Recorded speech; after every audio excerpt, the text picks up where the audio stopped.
नागपूरचं हे हिवाळी अधिवेशन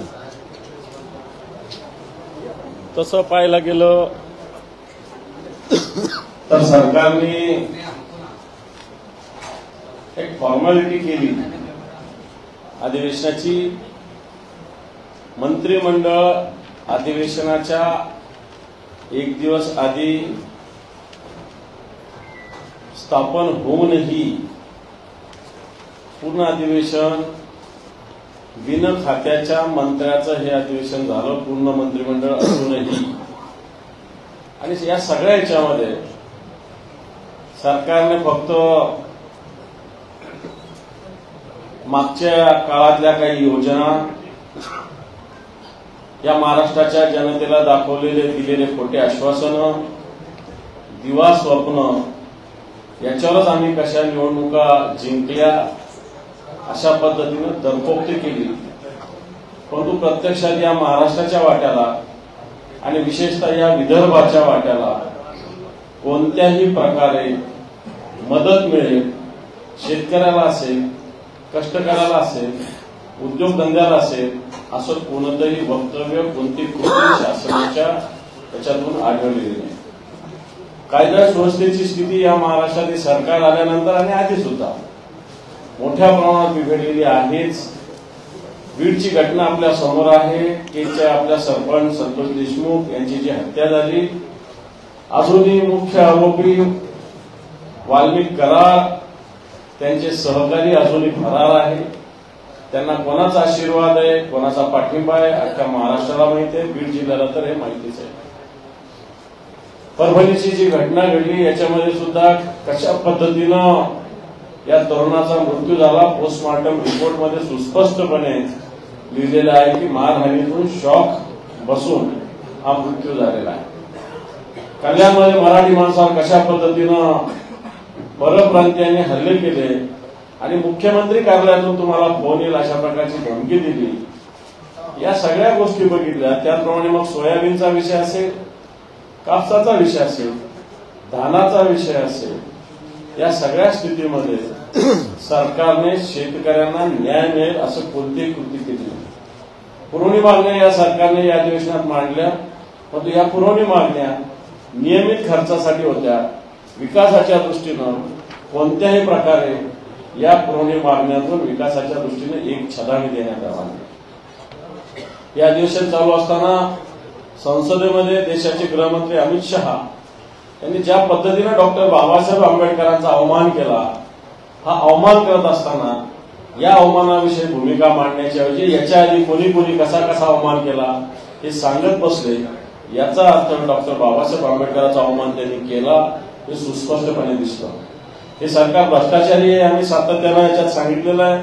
सिंचनाचे प्रकल्प त्यांनी विदर्भातले जाहीर केले, मराठवाड्यातले जाहीर केले, प्रत्यक्षात त्याला 1 रुपया सुद्धा मिळाला नाही। सातत्यानं फक्त घोषणा चालू आहे। एसटी बसच्या खरेदीतला भ्रष्टाचार आम्ही सभागृहात मांडला, बोगस औषधांचा मुद्दा आम्ही सभागृहात मांडलेला आहे। त्याप्रमाणे सगळं होत असताना गुन्ह्यामध्ये महाराष्ट्र कशा पद्धतीने लॉ अँड ऑर्डरमध्ये मागे ही सुद्धा भूमिका मांडली। कांद्यावर जे निर्यात मूल्य आहे 20%, निर्यात मूल्य आहे 20%, हे हटविण्यासाठी केंद्राकडे जाण्याची आवश्यकता आहे सगळ्यांनी एकमतानं, परंतु या सरकारने तसं कोणते पावलं उचलण्याचे ठरवले नाही। थोडक्यात या अधिवेशनाचा गोषवारा जर घेतला तर या सरकारने शेतकऱ्यांसाठी कोणती घोषणा, कोणती मदत, कोणतेही कार्य या अधिवेशनाच्या माध्यमातून केले। कायदा सुव्यवस्थेच्या विषयी सरकार वोट घेते, कोणाला तरी वाचवण्याची भूमिका सरकारची चालू आहे। शेतकऱ्यांच्या आधीच्या विम्याची मदत असेल, प्रोत्साहन अनुदानाची मदत असेल, वेगवेगळं अनुदान जे जाहीर केलं होतं हे 1 रुपया सुद्धा सरकारने दिलेलं नाही। आणि म्हणून कायदा सुव्यवस्थेमध्ये नागपूर असेल, मुंबई असेल, ठाणे असेल, पुणे असेल, या ठिकाणी ज्या घटना होतात, या महाराष्ट्रामध्ये महिलांवर अत्याचाराच्या घटना मागच्या वर्षभरात 45,000 झालेल्या आहेत। जवळपास रोज 316 महिलांवर गुन्हे वेगवेगळ्या पद्धतीनं गुन्हे दाखल होतात, अशा प्रकारची स्थिती आहे। आणि म्हणून आज हे महाराष्ट्राचं सरकार भले 500 बहुमताने निवडून आले, हे ईव्हीएमचं सरकार आहे। आणि म्हणून आम्ही ईव्हीएम विषयी सुद्धा आंदोलन केलं, ईव्हीएम विचारला, हे ईव्हीएमचं सरकार आहे। या सरकारला खऱ्या अर्थानं जनतेचा कौल नाही, परंतु या सगळ्याच्या दरपोक्ती करत असताना येणाऱ्या काळात सुद्धा हे सरकार या महाराष्ट्राला न्याय देईल असं वाटत नाही. कायद्याचे भक्षक या सत्तेतलेच लोक झालेले आहेत. शेतकऱ्याचे मारेकरी हेच लोक झालेले आहेत. आणि म्हणून या सगळ्या परिस्थितीमध्ये महाविकास आघाडी म्हणून पूर्ण आठवड्याभराच्या या अधिवेशनामध्ये आम्ही सरकारला पूर्णपणे महाराष्ट्रातील जनतेच्या हितासाठी, विशेषतः या विदर्भातील जनतेच्या हितासाठी ज्या पद्धतीनं जे डिव्हाइस असतील त्याच्या माध्यमातून या सरकारला सर्वोपरी करण्याचा करून सोडलेला आहे. आणि मला असं वाटतं भले आमची संख्या कमी असेल परंतु ही महाविकास आघाडी मजबूतीनं येणाऱ्या काळात सुद्धा हे कार्य चालू ठेवेल. आता सभागृहात लढाई होती याच्यानंतर ही लढाई मैदानात सुरू होईल अशा प्रकारची स्थिती निश्चित महाविकास आघाडीचे सगळे नेतृत्व हे करतील. अशा प्रकारचं भूमिका आम्ही सगळे व्यक्त करतो. सगळ्यांचं स्वागत. विदर्भाच्या कराराप्रमाणे नागपूरचं हे अधिवेशन या ठिकाणी 3 अधिवेशनापैकी एक अधिवेशन नागपूरला घेतलं जाते आणि ते दिवाळी अधिवेशन नागपूरमध्ये होते. आणि या अधिवेशनाच्या माध्यमातून विदर्भ, मराठवाडा अशा या मागास भागाच्या विकासासाठी सरकारने करायच्या उपाययोजना, त्या अंमलबजावणी कशी करेल त्याच्यावरचा विचार मांडण्याचं काम सरकारला करायचं असतं. विरोधक म्हणून आम्ही शेतकऱ्यांचे असतील, बेरोजगारांचे प्रश्न असतील, गरिबांचे असतील, महागाईचा प्रश्न असेल, बॅकलॉगचा प्रश्न असेल, हे सगळे प्रश्न आम्ही सातत्याने विधानसभेमध्ये लावून धरले. त्याचप्रमाणे बीड आणि परभणी या 2 जिल्ह्यामध्ये झालेल्या घटना या माणुसकीला काळीमा लावणाऱ्या घटना घडल्या.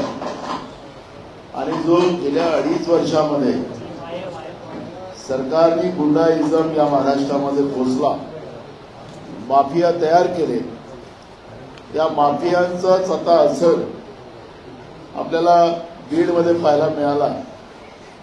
आणि पोलिसांना सुद्धा ज्या पद्धतीनं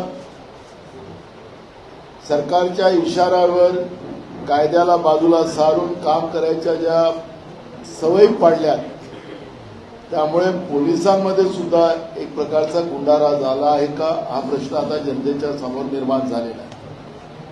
परभणीमध्ये झालेली घटना ही पोलिसांच्या आणि विशेष करून सरकार प्रायोजित आहे काय हा प्रश्न आम्ही विधानसभेमध्ये निर्माण केला. कारण की एखादी घटना ज्यावेळेस अशा पद्धतीची होते ती तातडीनं तिला लोकांचं समाधान करून त्याच ठिकाणी ती घटनेला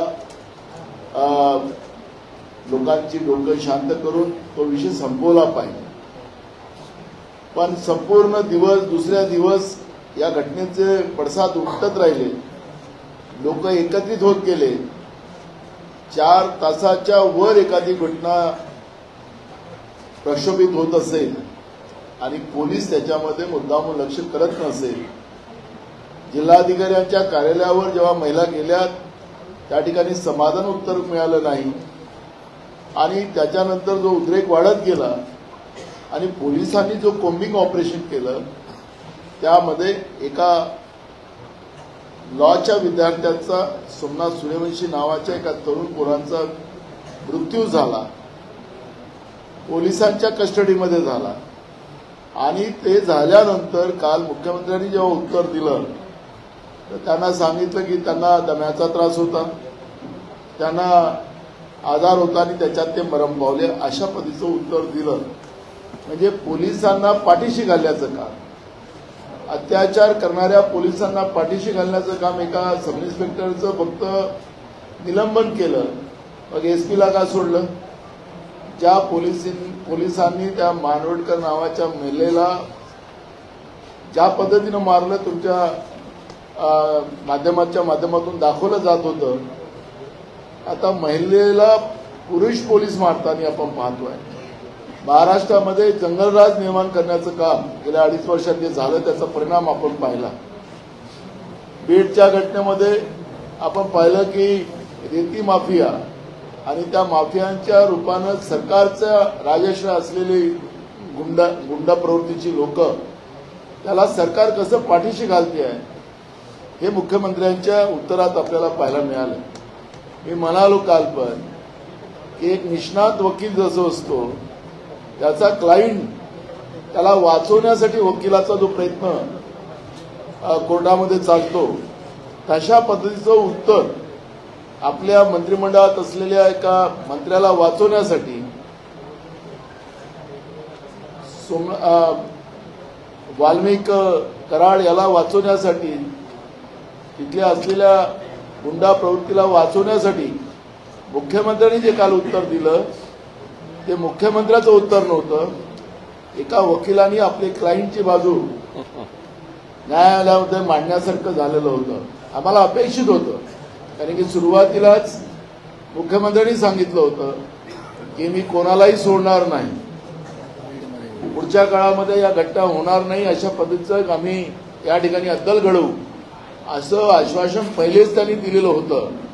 पण कालच्या उत्तरामध्ये आपले सहकारी जे त्यांचे दल आहेत त्या दलांना ते घाबरतात का आणि त्यांच्या मंत्र्यांवर कारवाई झाली तर आपलं सरकार पडतंय का, ही भीती मुख्यमंत्र्यांच्या मनात आहे का, हा प्रश्न या ठिकाणी निर्माण झालेला आहे.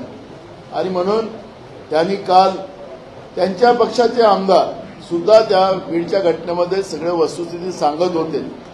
आज तर एका आमदारांनी पुन्हा अजून एक घोटाळा त्या मंत्र्यांचा आणला की पीक विमा योजनेमध्ये सुद्धा एक आता त्याचंही मोठं रॅकेट महाराष्ट्रामध्ये तत्कालीन त्या काळातले कृषी मंत्र्यांनी केलेला आहे असं त्या पद्धतीचा आरोप त्यांच्याच पक्षाचे आमदार धस त्यांनी त्या आज विधानसभेत मांडलेला आहे.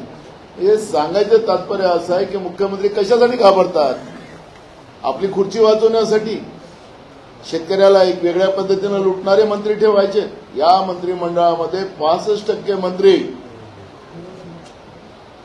दागी मंत्री आहेत, 65% मंत्री दागी आहेत. तुम्ही शोधा त्यांचं सगळं चार्ट काढा. मग महाराष्ट्रामध्ये मंत्रिमंडळातच दागी मंत्री असतील तर महाराष्ट्राच्या जनतेला काय न्याय मिळणार, हा प्रश्न या ठिकाणी निर्माण झालेला आहे. मी मगाशी विधानसभेमध्ये एक भूमिका अजून मांडली की महाराष्ट्रामध्ये शेतकऱ्यांच्या मोठ्या प्रमाणात आत्महत्या होतात. ज्यावेळेस महाविकास आघाडीचं सरकार होतं आणि राज्याचे मुख्यमंत्री उद्धव ठाकरे साहेब होते, याच अधिवेशनात पहिल्याच अधिवेशनामध्ये शेतकऱ्यांचं सरसकट कर्ज माफ करायची घोषणा त्यांनी केली आणि मार्चपर्यंत सगळ्या शेतकऱ्यांचं कर्ज माफ करण्याचं काम उद्धव ठाकरे साहेबांच्या सरकारमध्ये झालेलं होतं. मग निवडणुकीमध्ये भाजपनी आणि त्यांच्या सहकारी पक्षांनी शेतकऱ्यांचं सरसकट कर्ज माफ करू, पहिल्याच अधिवेशनात पहिल्याच कॅबिनेटमध्ये आम्ही करू. आज सरकारने ती घोषणा का केली नाही? पुन्हा शेतकऱ्यांच्या आत्महत्या, किती शेतकऱ्यांच्या आत्महत्या पाहिजे, अशा पद्धतीचं चित्र या ठिकाणी निर्माण होत आहे. आणि म्हणून आज अपेक्षित होतं की विदर्भामध्ये होणाऱ्या मोठ्या प्रमाणात शेतकऱ्यांच्या आत्महत्या विदर्भातच नाही तर आता याचं लोन महाराष्ट्रामध्ये पोहोचलं. आणि म्हणून आजच्या अधिवेशनामध्ये शेतकऱ्यांचं सरसकट कर्ज माफ करण्याची भूमिका मुख्यमंत्री मांडतील ही अपेक्षा आम्हाला होती. ज्या पद्धतीनं गडचिरोली सारख्या मागास जिल्ह्याला मी परवा पण सांगितलं की जसं मुंबई आमची आर्थिक राजधानी देशाची आहे, तर उद्याच्या काळामध्ये गडचिरोली जिल्हा हा महाराष्ट्राची आर्थिक राजधानी होऊ शकतं, एवढं खनिज संपदा आमच्या त्या जिल्ह्यात आहे. पण त्यांचे भांडवलशाही बगलबच्चे आणून इथली लूट जी चाललेली आहे, सगळी खनिज संपदा लुटून चाललेली आहे. जिथपर्यंत गडचिरोलीमध्ये उद्योग उभे होत नाही इथपर्यंत तिथली खनिज संपदा बाहेर नेता कामा नये, या पद्धतीची भूमिका आम्ही मांडली. पण मुख्यमंत्र्यांनी उत्तरात सांगितलं की देशाला गरज आहे आणि म्हणून आम्ही त्या पद्धतीचं करू, उपसा करू, जिथं उद्योग उभे होतील त्यावेळेस पाहू. पण त्या भागात भयानक परिस्थिती आहे. म्हणजे हे सरकार महाराष्ट्राच्या शेतकऱ्यांसाठी नाही, हे महाराष्ट्राच्या तरुणांसाठी नाही, गरिबांसाठी नाही, हे सरकार मुठभर उद्योगपतीसाठी काम करते आहे. हे आजच्या या 5 दिवसाच्या अधिवेशनामध्ये आम्हाला लक्षात आलेलं आहे. आपण पाहिलं की धारावीचा जो प्रकल्प आहे त्यालाही पूर्णतःच आता अदानीला देण्याचं सरकारने याच अधिवेशनामध्ये त्या पद्धतीचं धोरण स्वीकारून अदानीला धारावी पूर्ण सोपवून दिलेली आहे, असा निर्णय काल सरकारने केलेला आहे. म्हणजे हे सरकार उद्योगपत्यांसाठी चालणार, हे सरकार गरिबांसाठी, शेतकऱ्यांसाठी आणि बेरोजगारांसाठी नाही चालणार, हा संदेश सरकारने पहिल्या अधिवेशनामध्ये या ठिकाणी दिलेला आहे. बोला, प्रश्न विचार. सांगितलं ना, गुंडांना पाठीशी घालण्याचं काम हे सरकार करत आहे. मुख्यमंत्र्यांनी आपल्या सहकारी मंत्र्याला वाचवण्यासाठी आणि आपली खुर्ची वाचवण्यासाठी, कारण की सोबतीच्या ते कारण दुसऱ्या दलातले मंत्री आहे, खुर्ची वाचवण्यासाठी या पद्धतीचा निर्णय महाराष्ट्रामध्ये गुंडाइझम राहील असा संदेश त्यांनी दिलेला आहे.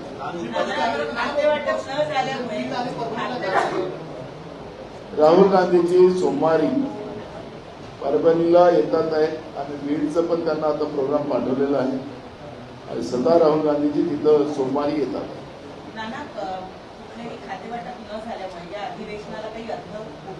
जसं विरोधी पक्ष नेते अंबादास दानवे साहेबांनी सांगितलं की हे सरकार जे आहे हे जन्मतातलं सरकार नाही, निवडणूक आयोग आणि भाजपच्या काळ्या धंद्याच्या माध्यमातून आलेलं सरकार आहे आणि म्हणून या सरकारने जनतेच्या अपेक्षेला आता त्यांना पुढे जायलाच नको, कारण की लोकांतून निवडून आलेलं सरकार नाही. त्याच्यामुळे आज आम्ही विधानसभेतही मांडलं, काल पण मांडलं की मार्कंडवाडीमध्ये आपण एकदा सरकारच्याच आखातीमध्ये आपण त्या ठिकाणी बॅलेटनी मतदान करा, मॉक पोलिंग करा, असं आम्ही सांगितलेलं आहे. सरकार तयार होत नाही. आम्ही कुठलाही प्रश्न उपस्थित नाही केला तरी मुख्यमंत्र्यांनी निवडणूक आयोगाची वकिली करण्याचं काम त्यांच्या उत्तरात केलेलं आहे. त्यामुळे हे जनतेतलं सरकार नाही आहे. त्यामुळे जनतेच्या आशा आकांक्षा सरकारकडून असल्या पाहिजेत, त्या आम्हाला या सरकारच्या कृतीमधून दिसलेलं नाही. त्यामुळे त्यांना मंत्रिमंडळाचा विस्तारही खूप दिवसानंतर केला आणि पोर्टफोलिओ तर आता काही देण्याचं कारण आहे. देवेंद्र फडणवीस साहेब सक्षम आहेत, एकटंच राज्य चालू शकतात असा या अधिवेशनामध्ये त्यांनी संदेश दिलेला.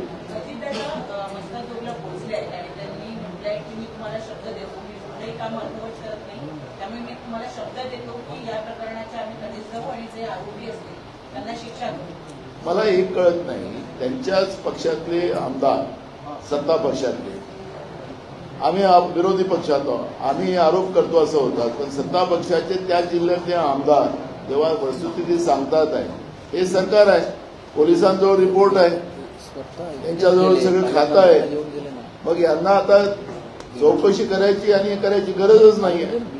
आरोप होतात, एक खून नाही आहे.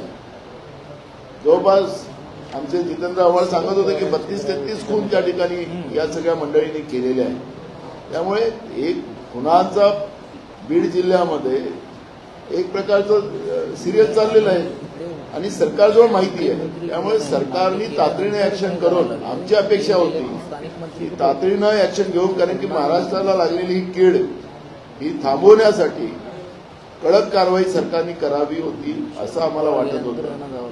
काही लोक तर आता म्हणतात की त्यांना चौकात फाशी लावा, असं आता मागण्या सुरू झालेल्या आहेत. पण त्या पद्धतीचं करता येणार नाही.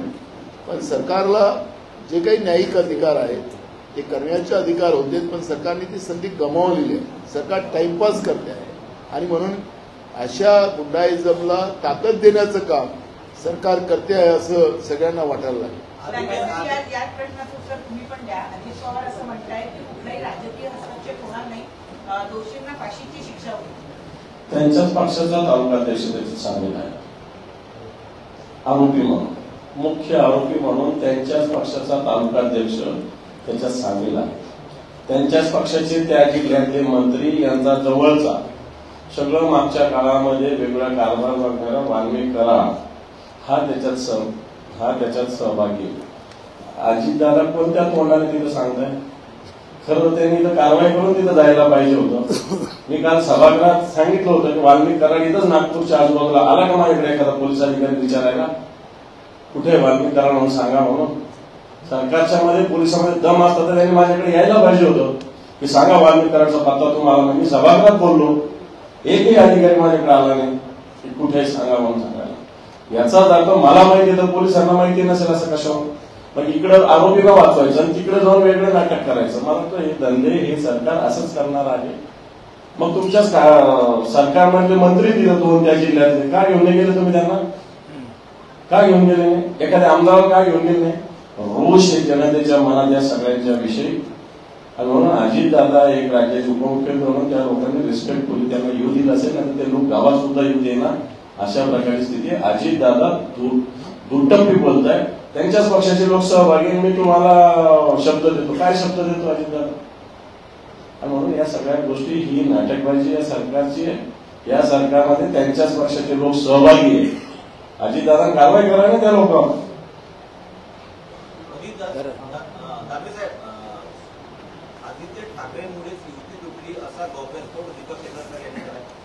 तर दीपक केसरकर काही नेते आहेत का? आता मंत्री पण नाही, आमदार आहेत, त्यांनी सांगितलेलं काय अर्थ आहे? चालू मला एवढं म्हणायचं आहे, ते काही नेते नाही आहेत, पण ते मागच्या काळामध्ये शालेय शिक्षक होते, त्याने एक प्रस्ताव आणला होता, एक गणवेश एक राज्य. कालच्या कॅबिनेटने काय रद्द केला? माझी उलट मागणी आहे की या संपूर्ण प्रकरणाची एक गणवेश एक राज्य चौकशी करा. मोठा भ्रष्टाचार. सुनीलजी, मी सांगतो त्याच्यात, मी काल सभागृहात गणवेश दाखवला, एक पॅन्ट दाखवली जिचा रंग एका बाजूला काळा आणि एका बाजूला निळा होता. एक शर्ट दाखवलं, इकडच्या बाजूला फिकट निळा होता, इकडच्या बाजूला डार्क निळा होता. आणखी एक शर्ट दाखवलं जो एका साईडने लांब होता, एका साईडने छोटा होता. आणि सरकारने काल याच्यावर आदेश काढला की जुन्या पद्धतीनंच होणार. आणि आज केसरकर सकाळी म्हटले की सरकारने मला विचारायला पाहिजे होतं. ज्यांची ही अवकात आहे, मला वाटतं त्यांच्या वक्तव्याला काय अर्थ. थँक्यू.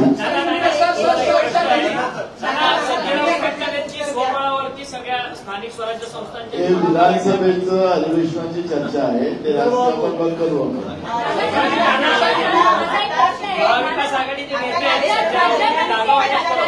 केंद्रात काँग्रेसला पुन्हा सत्तेत यायचं असेल तर आजपर्यंत जे काही धोरण त्या धोरणामध्ये काही बदल करणार आहात का? कोण?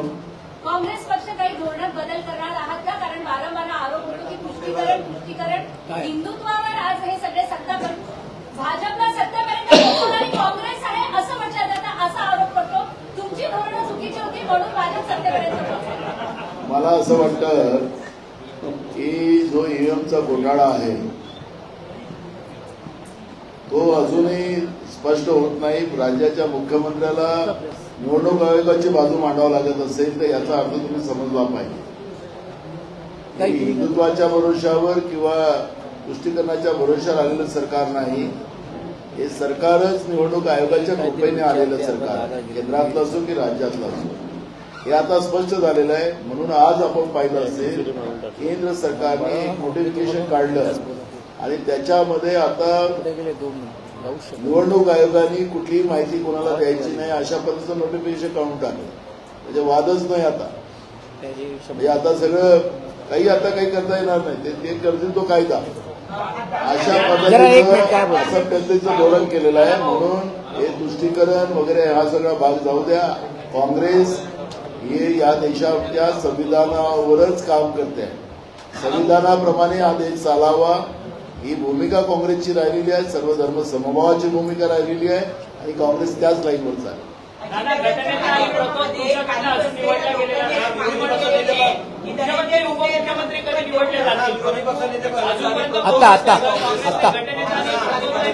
मी आहे ना, तुम्ही कशाला काय कार्यकर्ते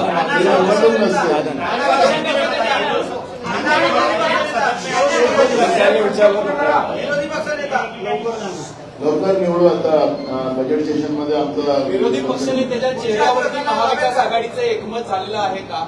आदित्य ठाकरे यांना तुम्ही प्रोजेक्ट करणार आहात का काँग्रेससाठी तुम्ही प्रयत्न करणार? आम्ही तिघेही बसून निर्णय करू, अयोग्य निर्णय करू. तुम्हाला अपेक्षित असेल तसं तुम्ही आम्हाला चिठ्ठी देऊन टाकत अजितदादांचा जो कार्यक्रम चालू आहे त्या कार्यक्रमामध्ये खाली उपस्थित असलेल्या लोकांनी जोरदार मागणी केली आहे की धनंजय मुंडे यांना मंत्रिपद देऊ नका, त्यांच्या मंत्रिपदाचा राजीनामा. आम्ही पण तेच म्हणतो. आम्ही पण काय म्हटलेलं आहे, जनतेच्या भावना आम्ही जनतेच्याच भावना मांडत होतो. पायलट पण आम्ही जनतेच्याच भावना मांडतोय. पण तुम्ही म्हणता की हरले म्हणून बोलतात. आम्ही जनतेचीच मागणी आहे पायलट पाहिजे. हीच भावना मला. नानाभाऊ, आता विधानसभेमध्ये न्याय मिळालेला नाहीये. विधानसभेमध्ये धनंजय मुंडे आणि परभणीच्या प्रकरणावरती न्याय मिळालेला नाहीये. तुम्ही ही लढाई रस्त्यावरती नेणार आहात आणि काय करणार आहात? हे सांगितलं की परवा स्वतः आमचे नेते राहुल गांधीजी परभणी आणि आता बीडचा प्रोग्राम आम्ही टाकण्याचा प्रयत्न करतोय. त्यांना तिथं आता ते स्वतः येतात आहे आणि हे सगळं प्रकरण आता आम्ही राष्ट्रीय पातळीवर याला घेऊन जाण्याचा आमचा प्रयत्न राहणार आहे. एक मोठं आंदोलन महाराष्ट्रातही केलं जाणार आहे आणि महाराष्ट्रामध्ये जंगल राज घेऊन चाललेलं आहे. हे लोकांतून निवडून आलेलं सरकार जे आहे त्यांचाच मी काल परवा सांगितलं की यांचाच एक आमदार शपथ घेताना सांगितलं की मी निवडून आलो नाही म्हणून शपथ घेतो, असा यांचा एक आमदार शपथ घेताना बोललेला. त्यामुळे यांना काही कळायलाच कारण नाही की आम्ही कसं निवडून आलेलो आहोत. लोक अंगलात होते आणि आम्हाला तरी एवढं 60-70 हजार मतांनी निवडून आलो हे कळायलाच कारण नाही आता सध्या आमदारांना. त्यामुळे हे लोकांतून निवडून आलेलं सरकार नाही आहे आणि त्याच्यामुळे हा जंगलराज जो महाराष्ट्रामध्ये चाललेला आहे, लोकांची भीती यांची संपलेली आहे आणि हा जंगलराज आम्ही थांबवू. महाराष्ट्र शाहू फुले आंबेडकरांचा महाराष्ट्र आहे. या महाराष्ट्रामध्ये विकास आणि शांती या दोन्ही गोष्टी सोबत चालल्या पाहिजेत. सगळ्यांना जगण्याचा अधिकार या महाराष्ट्रात मिळाला पाहिजे. पण मुंबईमध्ये पाहिलं की मुंबईमध्ये मराठी भाषिकांना मारलं जाते. आता अजूनही तो हॉस्पिटलमध्ये आहे आणि तुष्टीकरण तर हेच लोक करतात. ताई तुम्ही मला विचारतो होतो तुष्टीकरण, हेच तुष्टीकरण करतात महाराष्ट्रामध्ये.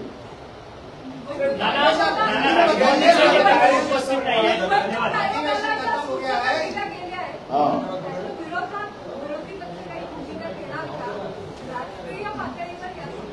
बिलकुल होत आहे चर्चा याच्यावर आणि जे काही केंद्र सरकारने निवडणूक आयोगाला सूचना दिल्या त्या निवडणूक आयोगाला सूचना देण्याचे अधिकार केंद्राला नाही.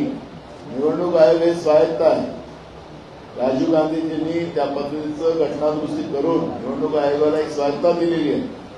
पण ज्या पद्धतीनं केंद्राचं सरकार संविधानाला छेद टाकून त्याला संपवून सगळे निवडणूक आयोगालाच आपल्या ताब्यात घेते आहे आणि पारदर्शक निवडणुका या देशात होऊ नये ही जी काही भूमिका आता केंद्र सरकार करते है त्याच्या विरोधात ती लढाई आम्ही लढू. अमित शाह ने कहा है कि जब आप चुनाव हार जाते हैं तो ईवीएम का रोना रोते हैं, वही झारखंड में जब जीत जाते हैं तो जो सूट है वो सिलवा की शपथ लेते, तो ऐसा 2 महीने रवैया क्यों है? मैं अमित शाह को एक सवाल करता हूँ. 1 नेशन 1 इलेक्शन का जब बिल आपने लाया था उसमें वोटिंग हुआ था, इलेक्ट्रॉनिक मशीन में हुआ था. वो इलेक्ट्रॉनिक सिस्टम होता है पार्लियामेंट में, उसमें हुआ था.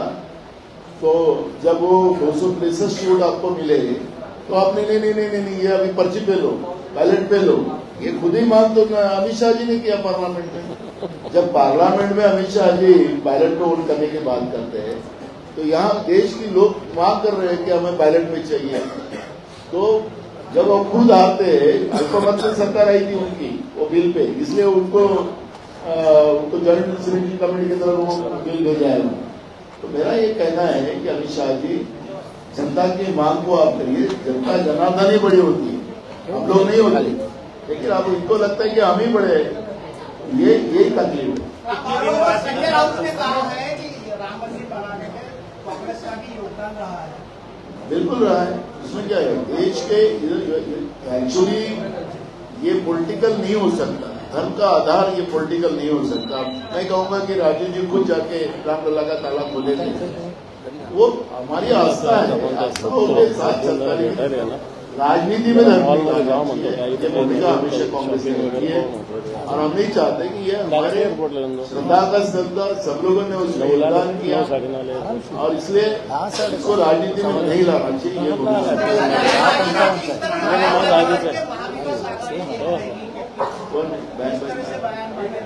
हम अभी नागपुर के विधानसभा के अधिवेशन की बात कर रहे हैं. मंत्रालय का बंटवारा नहीं हुआ तो क्या लगता है क्या वजह है कि अभी तक हुआ नहीं? ये सरकार का पब्लिक से डर खत्म हो चुका है. ये सरकार चुनाव आयोग और बीजेपी के जो काला बिजनेस है ये वोट चुराने का, उसके आधार पर चुन के आई हुई सरकार है और उसी का नतीजा है कि पोर्टफोलियो भी नहीं दिए गए, मंत्रिमंडल का विस्तार भी जनता की चिंता ही नहीं है और इसलिए ये लोग इस तरह का व्यवहार महाराष्ट्र की जनता के साथ कर रहे हैं. राष्ट्रवादीचं कोणच नाहीये. राष्ट्रवादीचे नेते दादांना वगैरे भेटत आहेत, वेगवेगळ्या चर्चा सुरू आहेत. आता पण पत्रकार परिषद कोणी नाही. आता जयंतराव होते माझ्या बरोबर, जयंतरावचं विमान होतं म्हणून जयंतराव गेले. त्यांनी पण मला संदेश दिला, त्यांचे नोट पण आहेत माझ्याजवळ. त्यामुळे आमच्या महाविकास आघाडीमध्ये नाही, पण तुम्ही आज मुख्यमंत्र्यांचं भाषण जेव्हा विधानसभेत चाललेलं होतं, अजितदादाचा कोणी मंत्री नव्हता. आमचे एकनाथ शिंदे ते स्वतःही नव्हते, त्यांचे मंत्री पण नव्हते. तुम्ही बघितलं असतं बरं गॅलरीमध्ये. तर त्या आता या महायुतीमध्ये किती गडबड चाललेली आहे ते काय तुम्हाला दिसत नाही का? त्यामुळे मी तुम्हाला आता विषय काढला म्हणून काढला, नाही तर मला कळायचं नव्हतं. फार गडबड चाललेली आहे. धन्यवाद.